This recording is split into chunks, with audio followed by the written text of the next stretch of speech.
કાંકરિયા તળાવ અમદાવાદ શહેરના મણિનગર વિસ્તારમાં આવેલું એક વિખ્યાત ઐતિહાસિક તળાવ છે।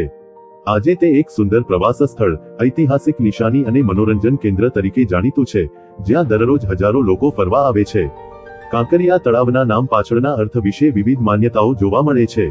સામાન્ય રીતે એવું માનવામાં આવે છે કે આ નામ કાંકર શબ્દ પરથી ઉતરેલું છે, જે ચૂનાના પથ્થરો માટે વપરાય છે। કહેવાય છે કે તળાવના નિર્માણ વખતે મોટા પાયે ચૂનાના પથ્થર ખોદવામાં આવ્યા હતા, જેના કારણે તેનું નામ કાંકરિયા પડ્યું।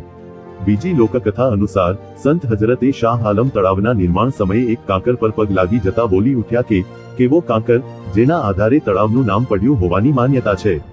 કાંકરિયા શબ્દનો અર્થ પણ પથ્થર અથવા નાનું કાંકર એવી રીતે લેવાય છે। કાંકરિયા તળાવનો ઇતિહાસ ખૂબ જ પ્રાચીન અને મહત્વપૂર્ણ છે। આ તળાવ 15મી સદીમાં સુલતાન કુતુબુદ્દીન અહમદ શાહ બીજાના સમયમાં બંધાવાયું હતું અને તેનું બાંધકામ સ 1451માં પૂર્ણ થયું। તે સમયગાળામાં તેને કુતુબ હૌજ અથવા હૌજ-એ કુતુબ તરીકે ઓળખવામાં આવતું।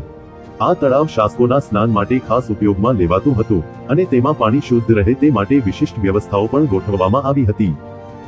સ 1781 દરમિયાન તળાવના નગીનાવાડી વિસ્તાર સુધી જતો પુલ, ઘટ્ટામહલ નામની ઇમારત અને તળાવના પાળ પર આવેલા પથ્થરના ઘાટો ક્ષતિગ્રસ્ત થઈ ગયા હતા। લાંબા સમય સુધી આ તળાવ સંભાળ વગર રહી ગયું હતું, જ્યાં સુધી સ 1872માં કલેક્ટર બોરાડેલે તેના પુનઃસર્જન અને સમારકામની કામગીરી ન કરી।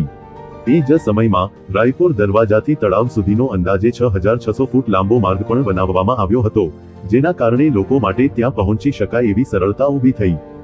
તળાવ આસપાસની પાળના પથ્થર, ઘાટ, પ્રવેશદ્વાર વગેરેમાં મહત્વપૂર્ણ આર્કિટેક્ચરલ શૈલી જોવા મળે છે। પહેલા સમયમાં અહીંથી પાણી શહેરના વિવિધ ભાગોમાં પહોંચાડવામાં આવતું હતું। કાંકરિયા તળાવનો કેળવણી, સંસ્કૃતિ અને આરોગ્ય સાથે સંબંધિત અનેક આયોજનો માટે ઉપયોગ થાય છે, જેમ કે ખેલ મહાકુંભ, ફેસ્ટિવલ્સ, સાંસ્કૃતિક કાર્યક્રમો વગેરે।